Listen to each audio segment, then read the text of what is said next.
30 menit setelah pemberian, gejala sudah mulai teratasi pada 78 pasien, dan 40 menit setelah pemberian, semua pasien dalam penelitian ini sudah tidak menimbulkan gejala lagi. Ini dari segi efektivitas loratadin yang dapat berlangsung selama 24 jam. Jadi di sini sebuah penelitian membandingkan antara efektivitas dari placebo, fexofenadin, dan juga loratadin. Di sini dia menggunakan 836 pasien dengan rinitis alergi musiman atau yang seasonal yang didaftar dan dikelompokkan secara acak menjadi kelompok loratadin 10 mg sekali sehari sebanyak 357 pasien. Kemudian ada kelompok fexofenadin 60 mg 2 kali sehari, dan juga kelompok placebo ada 119 pasien.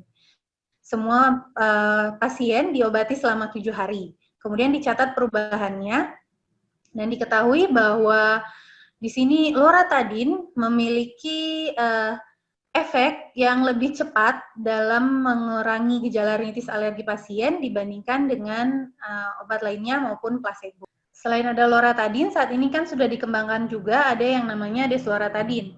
Nah, kemudian dalam pengobatan dilihat pada rinitis alergi maupun urtikaria, di mana efektivitas dan insiden efek samping dari desloratadin dan loratadin adalah serupa dalam pengobatan rinitis alergi.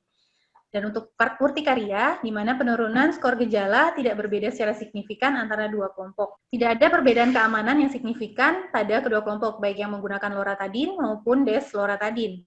Untuk mula kerja, sebenarnya belum ada studi head-to-head yang membandingkan antara loratadin dan desloratadin. Namun literatur saat ini menunjukkan bahwa awal kerja desloratadin mirip dengan antihistamin lainnya, yaitu berefek sekitar 1 sampai 2 jam setelah konsumsi obat dibandingkan dengan loratadin yang tadi 30 menit sampai 45 menit maksud saya sudah menunjukkan efek. Untuk antihistamin ini penggunaan selama kehamilan ada kategorinya, ada untuk cetirizine, loratadin, dan levocetirizine, ini kategori B, sehingga bisa digunakan jika manfaatnya melebihi resikonya. Kemudian ada fexofenadin dan desloratadin yang pada kategori C. Ini adalah penggunaan loratadin jika dikonsumsi bersamaan dengan jus buah, di mana bioavailabilitasnya memperlihatkan bahwa loratadin masih lebih baik dibandingkan dengan fexofenadin.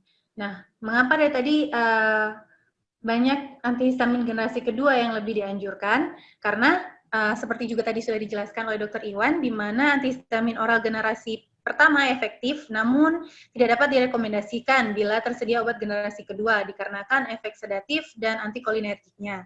Pada antihistamin oral generasi pertama, dia tidak hemat biaya, karena jika dihitung dengan efek sedasi yang diakibatkan, bisa jadikan pasien menjadi tidak bisa bekerja atau kurang beraktivitas. Nah, untuk sebagian besar obat tidak punya efek sedasi, dan juga tidak ada kardiotoksisitas dengan produk yang masih tersedia, serta tidak ada efek antikolinergik.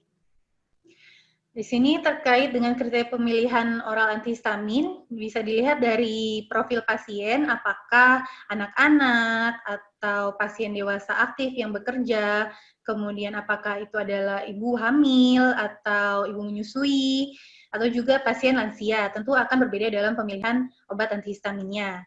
Kemudian dari karakteristik pasien, apakah pasien dewasa itu adalah pasien pekerja aktif yang mengoperasikan alat berat ataukah tidak. Selanjutnya juga mempertimbangkan kondisi pasien, karena kondisi pasien kan ada yang berbeda-beda. Selanjutnya dilakukan pemantauan kondisi setelah pengobatan. Dari sisi swamedikasi alergi, di sini sebaiknya sebagai seorang apoteker ketika ada pasien yang ingin membeli antihistamin ke apotik, sebaiknya dilihat dulu siapakah yang sakit, apakah yang datang membeli itu adalah yang sakit ataukah dia hanya dititipi untuk membeli obat itu. Kemudian berapa usia pasien, apakah kategori anak-anak, dewasa muda, atau pasien lansia.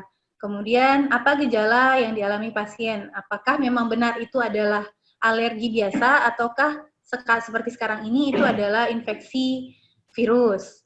Kemudian juga penting untuk menggali apakah pasien atau keluarga pasien memiliki riwayat alergi.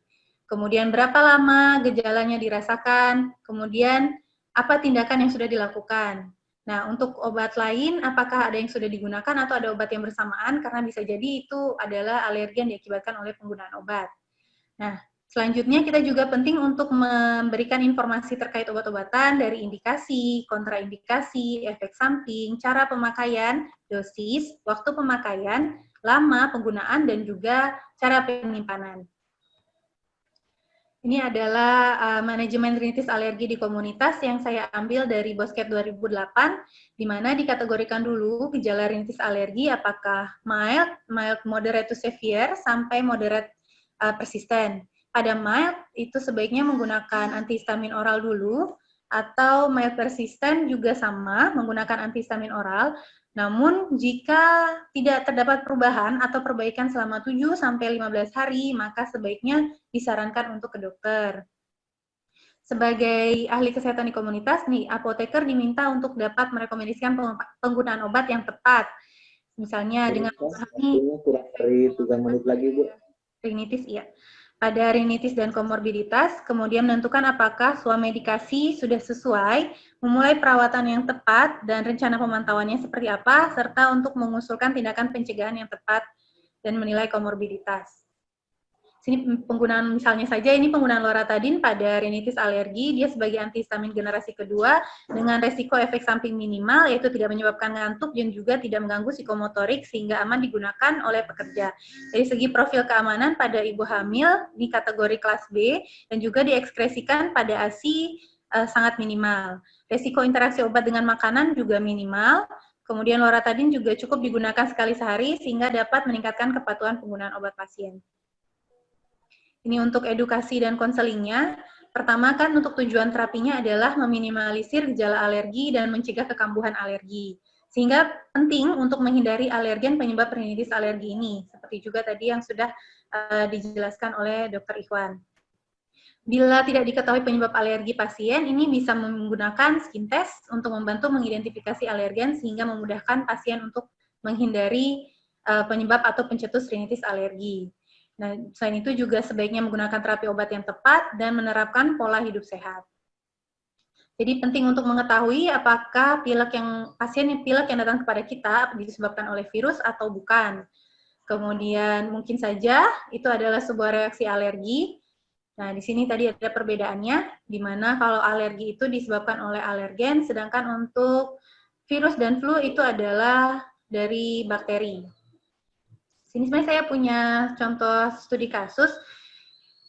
Di sini ada seorang pasien datang ke apotik yang ingin membeli obat. Di sini obatnya adalah cetirizine untuk penanganan alergi. Namun setelah dilakukan wawancara dengan pasien, diketahui pasien adalah seorang pengemudi atau operator alat berat yang mengharuskan pasien fokus dan bertahan bekerja seharian. Sehingga apa yang harus dilakukan? Ini saya langsung ini saja ya, Pak Hendra. Ya, Bu. Waktunya sisa kurang 1 menit, Bu.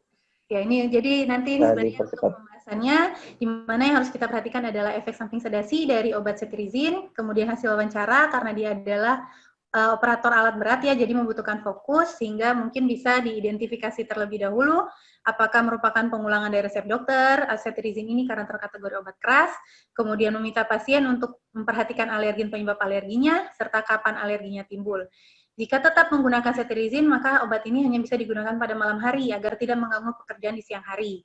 Selain itu, juga bisa dipertimbangkan untuk menggunakan antihistamin yang non-sedatif, misalnya saja seperti loratadin tadi. Kemudian juga konsumsi antihistamin selama 7 hari masih timbul gejala atau memburuk dan mengganggu aktivitas pasien, sebaiknya disarankan untuk segera melakukan pemeriksaan ke dokter. Ini take home message saya. Di mana lini pertama terapi alergi adalah antihistamin oral yang bekerja langsung pada reseptor H1 secara kompetitif, dan kemudian ada 2 golongan generasi antihistamin, dan yang disarankan adalah generasi kedua dengan resiko efek samping tidak mengantuk. Seperti itu. Ini daftar pustakanya. Terima kasih. Saya kembalikan kepada moderator. Baik, terima kasih banyak Bu Nisa atas pemaparannya. Claritin, bebaskan alergi tanpa kantuk. Dosis sekali sehari, efektif, bekerja cepat, efek samping yang minimal. Penjualan nomor 1 di dunia, Claritin, bebaskan alergi tanpa kantuk. Baiklah,